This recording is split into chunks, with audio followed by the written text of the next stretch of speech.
Price Lord sisters. நம்ம இன்னைக்கு ஒரு ரகசியத்தை தான் கற்றுக்கொள்ள போறோம். சத்ரு நம்ம தாக்குவதை வச்சே கிறிஸ்துவுக்குள்ள நம்ம யார் என்பதை நம்ம ஈஸியா கண்டுபிடிச்சிடலாம். இதை பத்தி இந்த வீடியோ நம்ம விரிவா பார்க்கலாம்.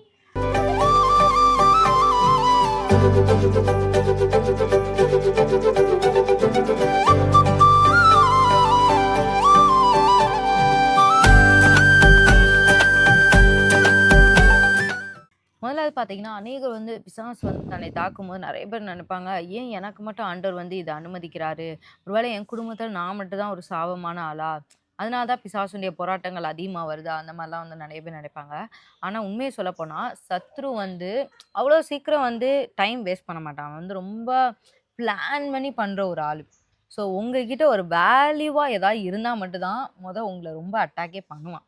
உங்ககிட்ட ஒரு வெளிச்சம் இருக்கணும், இல்லைன்னா ஆண்டவருடைய அழைப்பு இருக்கணும், ஆண்டவருடைய தரிசனம் உங்க மேல இருக்கணும். உங்களை கொண்டு ஆண்டவர் ஏதோ ஒண்ணு செய்யணும் இந்த உலகத்துல. ஒரு ஒரு தெளிவான ஒரு திட்டம் இருக்கணும்.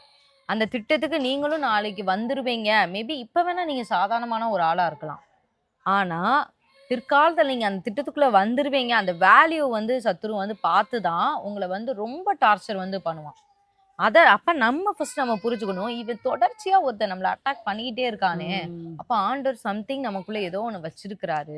இததான் இன்னைக்கு கிறிஸ்தவத்துல நம்ம எல்லாரும் மாத்தி புரிஞ்சுக்கிறோம். ஐயோ பிசாசன் போராட்டமா இருக்கு, நம்மளால முடியல அப்படின்னு. இத நம்ம மாத்தி கோணத்துல யோசிக்கணும். இன்னொன்னு, ஒரு சில சின்ன பிள்ளைங்களுக்குலாம் ஒரு சில பிள்ளைங்கள் நல்லா கேஷுவலா வளருவாங்க. அந்த பிள்ளைங்களுக்கு எந்த பிரச்சனையுமே வராது. அவங்க வாட்டுக்கு வந்துட்டே இருப்பாங்க. ஆனா ஒரு சில பிள்ளைகளுக்கு பாத்தீங்கன்னா அட்டாக்ஸ் மேல அட்டாக்ஸ் வந்துகிட்டே இருக்கும். அவங்கள பார்க்கவே பாவமா தான் இருக்கும். ஆனா அந்த பிள்ளையுடைய ஃபியூச்சர் ரொம்ப பிரைட்டா இருக்குன்னு அர்த்தம். அதை ஒவ்வொரு பெற்றோரும் நம்ம புரிஞ்சு வச்சிருக்கோம். நம்மளுடைய பிள்ளைக்கு சாதாரண சின்ன பிள்ளைகளா தான் இருக்காங்க. இந்த பிள்ளைகளுக்கே பிசாசுடைய போராட்டம், பிசாசை பார்த்து பயப்படுறது, பிசாசு அவங்கள அமுக்குறது, இதெல்லாம் நிறைய பிள்ளைகளுக்கு வரும். அதெல்லாம் பார்த்து நீங்க ஐயோ இந்த பிள்ளை ஒரு சாபமான பிள்ளையோ, ஐயோ ஏதோ ஒரு இதாகத்தான் என்னை சுத்தி உள்ளவங்க எல்லாரும் இந்த பிள்ளை போச்சு இதாயிடுச்சு அப்படின்ற மாதிரி ஏதாவது.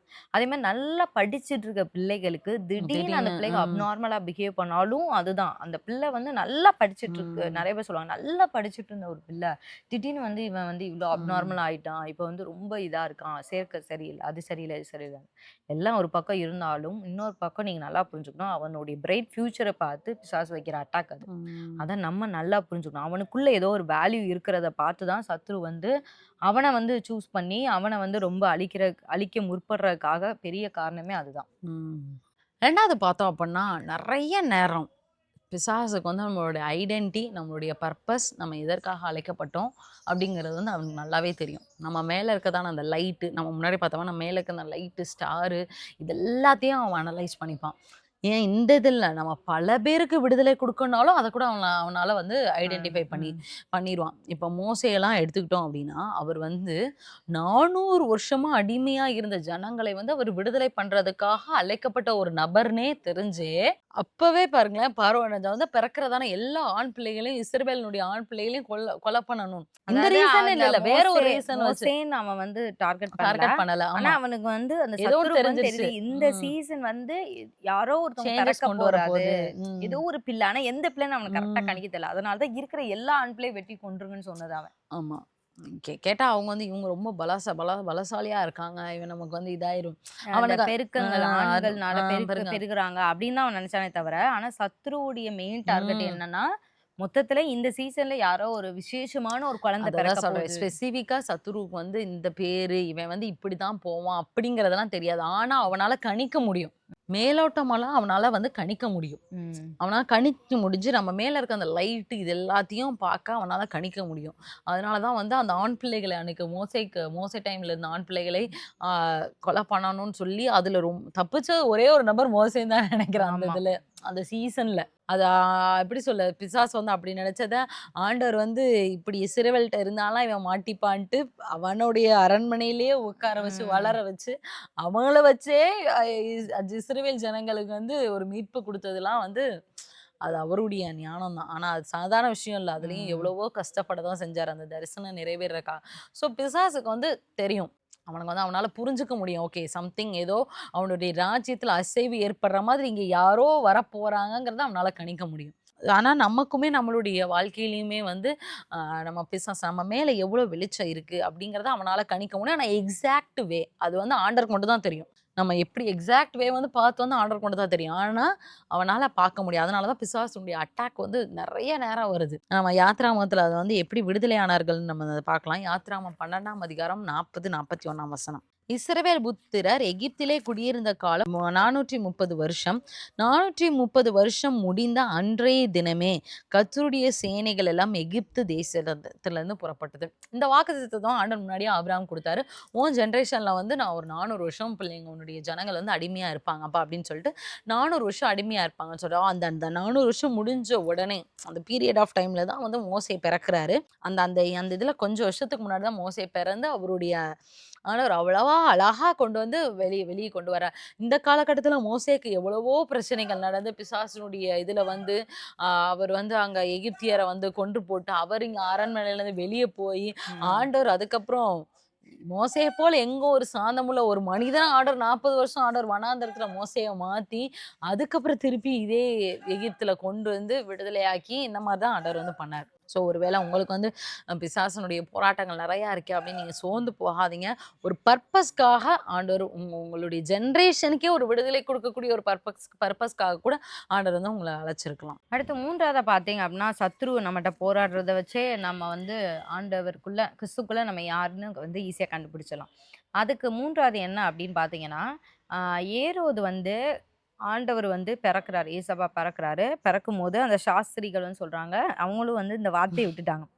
என்னன்னா, மத்தேயு 2:2ல இருக்கு. யூதருக்கு யூதருக்கு ராஜாவாக ராஜாவாய் பிறந்திருக்கிறவர் பிறந்திருக்கிறவர் எங்கே அப்படின்னு சொல்லிட்டாங்க. சாஸ்திரிகள்லாம் வந்து அப்ப பொதுவா வந்து என்ன நினைச்சுட்டாங்கன்னா, அதனால தான் 1 இயர் அரண்மனைக்கு போனாங்க. ம். ஏன்னா, அவங்களுக்கு வந்து அந்த நட்சத்திரத்த வச்சு ம். கணிக்கிறது வந்து அவங்களுக்கு தெரியும். ம். இவ்ளோ நட்சத்திரம் இருக்கப்ப, அந்த நட்சத்திரத்தினுடைய பிரைட்னஸ் வச்சு அவங்க சொல்லிருவாங்க. ம். எது வந்து ராஜாங்கத்துக்குரிய நட்சத்திரம், ம். எது வந்து சாதாரண நட்சத்திரம், அந்த மாரிலாம் அவங்க சொல்லிருவாங்க அந்த காலத்துலலாம். இப்பயும் அப்படிதான். இருக்கறதுலயே வித்தியாசமா ஒண்ணு தோணுதுன்னு வச்சுக்கோங்க. இப்ப நம்மளயே நம்ம நம்ம நம்ம ஊர்லயே வித்தியாசமா ஒண்ணு நடந்துச்சுன்னா, அத எல்லாருமே வியந்து பார்ப்போம். ம். அந்த மாதிரி வந்து அவங்களுடைய சாஸ்திரிகள் மத்தியில ஒரு வித்தியாசம் காணப்பட்டது. உடனே இந்த ஏரோதுக்கு வந்து இப்பவே பயம் வந்துருச்சு. ஆக்சுவலி ம். அவர் இப்பதான் பிறந்திருக்காரு. ஆனா வந்து இப்பவே வந்து அவருக்கு பயம் வந்துருச்சு. மத்தேயு 2:16 அப்பொழுது ஏரோது தான் சாஸ்திரிகளால் வஞ்சிக்கப்பட்டதைக் கண்டு மிகுந்த கோபமடைந்து ஆட்களை அனுப்பி தான் சாஸ்திரிகளிடத்தில் திட்டமாய் விசாரித்த காலத்தின்படியே பெத்லகேமிலும் அதன் சகல எல்லைகளிலும் இருந்த 2 வயதுக்குட்பட்ட எல்லா ஆண் பிள்ளைகளையும் கொலை செய்தான். இவனும் கிட்டத்தட்ட அங்க ம். நடந்த மாதிரியே தான். மோசேக்கு நடந்த மாதிரியே தான். ஆனா வந்து இவன் வந்து ரொம்ப தீவிரமா வந்து இருந்தான். எப்படியாவது ம். இயேசுவ கொன்றணும் அப்படின்ற மாதிரி ரொம்ப தீவிரமா இருந்தான். பொதுவா இப்ப பார்த்தீங்கன்னா, ஒரு கிங்லி ஸ்பிரிட் வந்து நம்மளுக்கு விரோதமா இருந்துச்சுன்னு ம். வைங்களேன், நம்ம மேல ஒரு கிங்லி அனாயிண்டிங் அனாயிண்டிங் வந்து வந்து ஆண்டவர் வந்து வச்சிருக்கிறாரு அப்படின்னு தான் அர்த்தம். இப்போ ஒரு சிலர் பார்த்தீங்கன்னா, ஒரு சில பேருக்கு வந்து அந்த குடும்பத்துல உள்ள முன்னாடி வணங்குன அந்த தெய்வங்கள், அது அந்த ம். ஸ்பெசிஃபிக்கான ஒரு தெய்வம் இருக்கும் பார்த்தீங்களா, அது வந்து அவங்கட்ட போராடிட்டே இருக்கும். ரொம்ப போராடும் பயங்கரமா.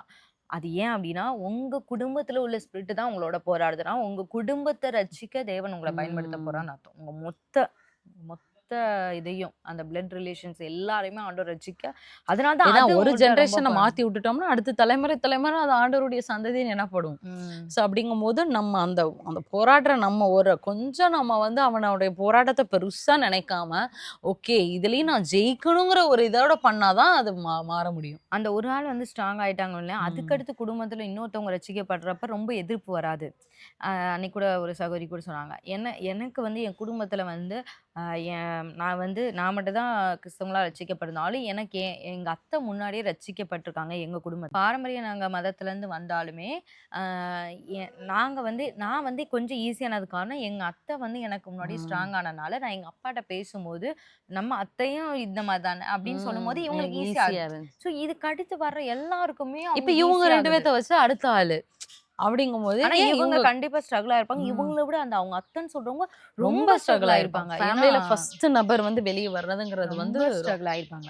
ஸோ அவங்களுக்கு தான் அந்த நெருக்கம் வந்து நெருக்கம். அதிகமா ம். வரும். ஏன்னா பிசாசுக்கு நல்லா தெரியும். ஒரு பாண்டேஜ் அந்த ஒரு பேட்டர்ன உடைக்கும்போது, ம். கீழ வர்றதெல்லாம் ஈஸியா வந்துருவாங்க.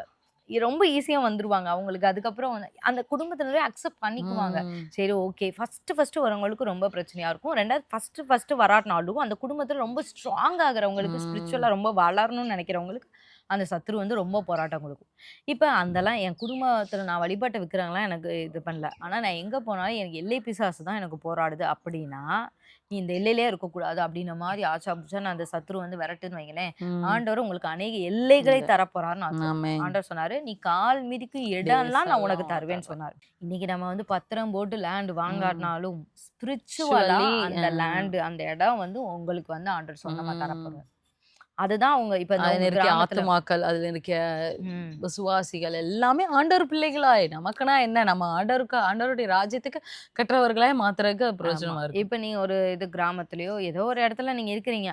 அந்த எல்லைக்குள்ள எந்த சத்துருவும் வந்து எந்த ஒரு நோய் கூட கொண்டு வர முடியாது. ஏன்னா, ஒரு சில எல்லைகள்ல சத்துரு வந்து என்ன பண்ணா, கொள்ளை நோய் அனுப்பும். அந்த ம். ஊர்ல மட்டும் ஒரு சில பிரச்சனைகள், அந்த ஊர்ல மட்டும் எல்லா வாலிப பிள்ளைகளும் ஒரு சில பாவங்களுக்கு அடிக்ஷன் ஆயிருப்பாங்க.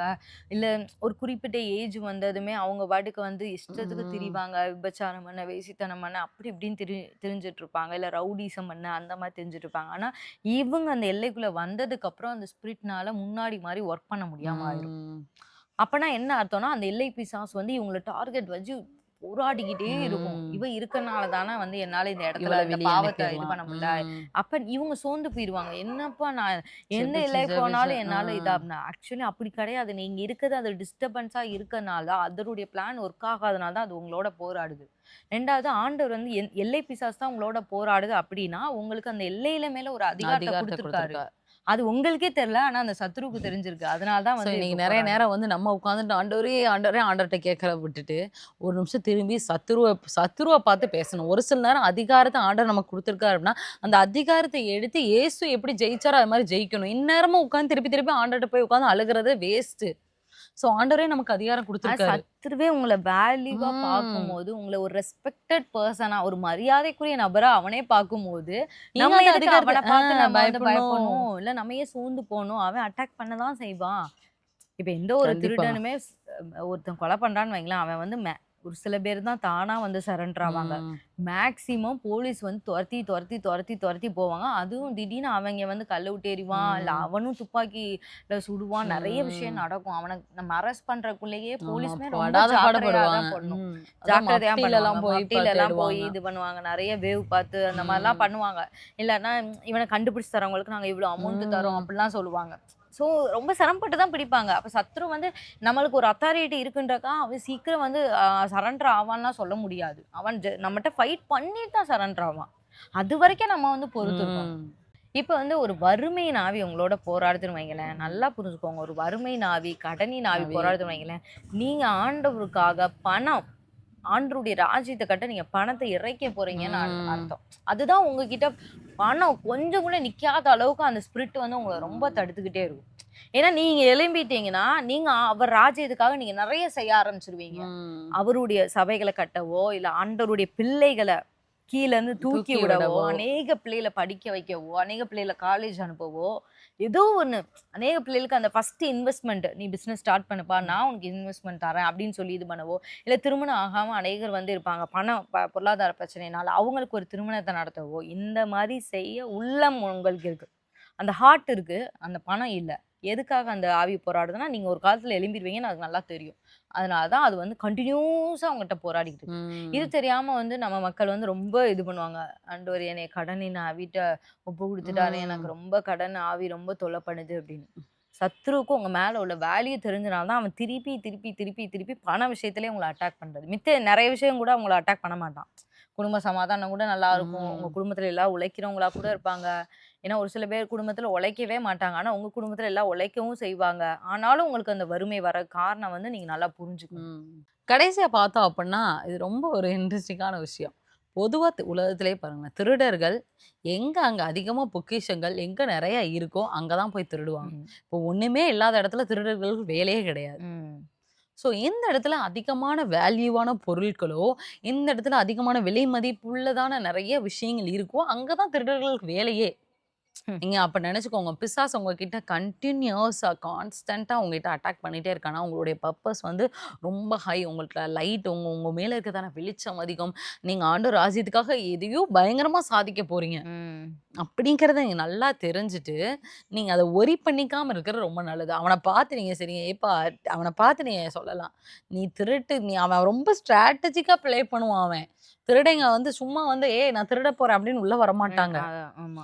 ஏன்னா பிளான் திருடங்களும் ரொம்ப பண்ணி நோட்டம் பண்ணி, உங்கள எப்படிலாம் கவிழ்க்கலான்னு அவங்களுடைய வீக்னஸ் என்ன, எப்ப இருக்காங்க, எப்ப வெளிய போறாங்க, எந்த இடத்துலலாம் இவங்க வச்சிருக்க கூடும், இவங்க அனுமானமா எவ்வளோ ம். பணம், நகை வச்சிருப்பாங்க. தாங்க. அதெல்லாம் அனுமானமா அதெல்லாமே அவனால வந்து எங்க வீட்டுக்குள்ள வராமயே அவனால வெளிய கணிக்க முடியும். ம். அதுதான் அந்த வேவ் பார்த்துக்கிட்டு இருப்பான். அந்த வேவ் ஆவியில வச்சே அவன் வந்து நெறைய இது பண்ணிருவான். அப்படிங்கும்போது, அவனுடைய வேலை அதுதான். அப்ப நம்ம இருக்கிற இடத்துல தான் நம்ம திருடுவான். நம்மளுடைய பர்ப்பஸ் வந்து அந்த இடத்துல அதிகமா இருக்கனால, ஆண்டவர் வந்து என் மேல வச்சிருக்கதான வெளிச்சம் அதிகன்றனால தான் பிசாசு வந்து என்ன போராடுதுன்னு நம்ம அந்த நாலேட்ஜ நம்ம ஏத்துக்கிட்டு, ம். அவன்ட்ட உட்கார்ந்து அழுது, அழுது, அழுது உட்கார்ந்து ஆண்டவர்ட்ட உட்கார்ந்து அழுது, அழுது நீங்க அழுகாம ஏன் அனுமதிச்சீங்க? ம். நீங்க ஏன் சத்துருவ போறனாங்க? உங்கள தான் நம்பி இருந்தேன். உங்கள தான் ஆண்டவர் உங்ககிட்ட பொக்கிஷத்த ஆ. வச்சிருக்கனால தான் சத்துரு வந்து போராடுறான். நீங்க அத காப்பாத்துறதுக்காக அவன்ட்ட எழுந்து நம்ம வந்து ஒரு யுத்த வீரனா நின்னு, பட்டயத்த எடுத்து அவன வெட்டி போடணும். அதுக்கு தான் நம்ம இது பண்ணணும். அவன ஆண்டவருடைய வார்த்தையினால, இப்பனாலும் அவன வெட்டி நம்மள போட எந்த நம்ம அளவுக்கு நம்மள ம், புரொடெக்ட் பண்ணணுமோ, எந்த ஒரு ஓப்பன் ம். டோருமே சத்துரு குடுக்காம நம்ம நெறைய மெசேஜ் அதெல்லாம் பார்த்துருக்கோம். ஆமா. ஓப்பன் டோர் குடுக்கக்கூடாது. நம்மளும் வந்து நம்ம வீட்ட எப்படி டெய்லி நைட்டு வந்து தூங்குறதுக்கு முன்னாடி ம், ஒரு பூட்டிட்டு, ஒரு புரொடெக்ஷன் யாருமே ஓப்பன்ல வச்சு நம்ம ம். கண்டிப்பா தூங்க தூங்க மாட்டோம். மாட்டோம். எந்த அளவுக்கு புரொடெக்ட் பண்ணுமோ, அந்த அளவுக்கு நம்ம ஒரு வேல்யூபிளான ஒரு பொருள் நம்ம வீட்ல இருந்துச்சுன்னா, அத ரொம்ப பத்திரப்படுத்தி நம்ம வைப்போம். அந்த மாரி நமக்குள்ள ஆண்டவர் என்னென்ன வேல்யூ குடுத்துருக்காரு, ஒரு நல்ல ஒரு சமாதானம், அன்பு, சந்தோஷம், ம், நீடிய பொறுமை, தயவு, நற்குணம் இந்த மாரி ஆவியின் கனிகள்லாம் இருக்கு. ஸோ இத நம்ம புரொடெக்ட் பண்ணணும். நெறைய ம். சுபாவங்கள், தேவையில்லாத சுபாவங்கள் மூலமா கலைய வந்து அவன் விதைச்சுட்டு போயிருவான் இரவு ம். நேரத்துல. அதெல்லாம் நம்ம எடுக்கணும். நமக்குள்ளேயுமே ம், காலையில எந்திரிக்கும்போது ஒரு சில நேரம் டென்ஷனா இருக்கும். நமக்கு என்னன்னே தெரியாது. ம். யார பார்த்தாலும் நமக்கு எரிச்சலா இருக்கும். இதெல்லாம் இரவு நேரத்தில விதைக்கப்பட்ட களைகள். அதெல்லாம் நெறைய நம்ம பேர் சொல்லி எடுக்கணும். கேள்விப்பட்டுருக்கோம். "இப்ப என்ன காலங்காத்தாலைக்கு ஏன் இப்படி வம்பு பண்ற?" அப்படின்னு. ம். காலங்காத்தால இந்த வார்த்தைய நம்ம நெறைய நேரம் நெறைய பேர் வந்து நம்மளே சொல்லியிருப்போம். இல்ல நம்ம பிறர கூட சொல்லியிருப்போம். ம். அப்படிங்கும்போது அந்த நேரம்லாம் பிசாசு நம்மட்ட வந்து விதைக்கப்பட்ட களை. ம். அது அப்பவே நம்ம பிடுங்கி எறியுறது. ம். நம்மளே யோசிக்கணும். ஆமால்ல நம்ம அவங்க எதுவுமே பண்ணல. நம்ம ஏன் காலையிலேயே நம்ம டென்ஷனா இருக்கோம், எரிச்சலா இருக்கோம்ன்னு சொல்லிட்டு ஒரு நிமிஷம் ரிலாக்ஸா ஆண்டவர் சமூகத்தில உட்காந்து, ஆண்டவரே நான் வந்து என் சமாதானத்த நான் எடுத்து ம். போட்டிருந்தேன் அப்படின்னா, பிசாசு வந்து எடுத்து குழச்சு போட்டுருந்துச்சு. அந்த இடத்துல வேற ஏதாவது வச்சிருந்துச்சுன்னா, இப்பவே எனக்கு அந்த சமாதானம் தாங்க, அன்பு தாங்க, தயவு தாங்க, நற்குணம் தாங்க, இச்சை அடக்க தாங்க. இப்படிலாம் நம்ம கேட்கும்போது, அந்த நம்ம ஓப்பன் பண்ணி வச்ச டோர நம்ம திருப்பி வந்து அடைக்கிற மாரி ம். நம்ம வந்து அடைச்சுக்கலாம். இந்த வீடியோ உங்களுக்கு ரொம்ப பிரயோஜனமா இருக்கும். அப்ப நாங்க சுவாசிக்கிறோம். நீங்க நெறைய புலம்பி போய் இருந்தீங்கன்னா, உங்களுக்கு பதில் கிடைச்சிருக்கும். அப்ப நாங்க சுவாசிக்கிறேன். ஏன்பா பிசாசு என்ட்ட போராடுது போராடுதுன்னு சோகமா இருக்காம, நல்ல நல்ல உற்சாகமா இருந்து, "எப்பா நான் இதற்காக அழைக்கப்பட்டிருக்கேன்ப்பா. என்னுடைய டியூட்டியே வேற. ஓடிப்போ ஆண்டவர் என் மேல எவ்வளோ பெரிய லைட் வச்சிருக்காரு." அப்படின்னு ம். சொல்லி அவன எதிர்த்து நின்னு, அந்த அதிகாரத்த எடுத்துக்கொண்டு, நம்ம ஜெயிக்கும்போது மட்டும் தான் நம்மளும் நம்ம ஆண்டவர் வச்சிருக்கதான அந்த பர்ப்பஸ் ஆண்டவர் நம்ம மேல வச்சிருக்கதான அநேகரை காப்பாத்தக்கூடியதான ஒரு இது கூட நம்மட்ட இருக்கலாம். அத நம்ம நிறைவேற்ற முடியும். சோர்ந்து போகாதீங்க. அவன கண்டு பயப்படாதீங்க. நீங்க அந்த அதிகாரத்த எடுத்துக்கொண்டு நடங்க. நிச்சயமா அது உங்களுக்கு பிரயோஜனமா இருக்கும். இந்த சத்தியம் தெரியாதவங்களுக்கு நீங்க அநேகருக்கு ஷேர் பண்ணுங்க. அவங்களுக்கு இது பிரயோஜனமா இருக்கும். மீண்டும் அடுத்த ஒரு வீடியோல உங்கள சந்திக்கிறோம். கர்த்தர் உங்கள ஆசீர்வதிப்பாராக.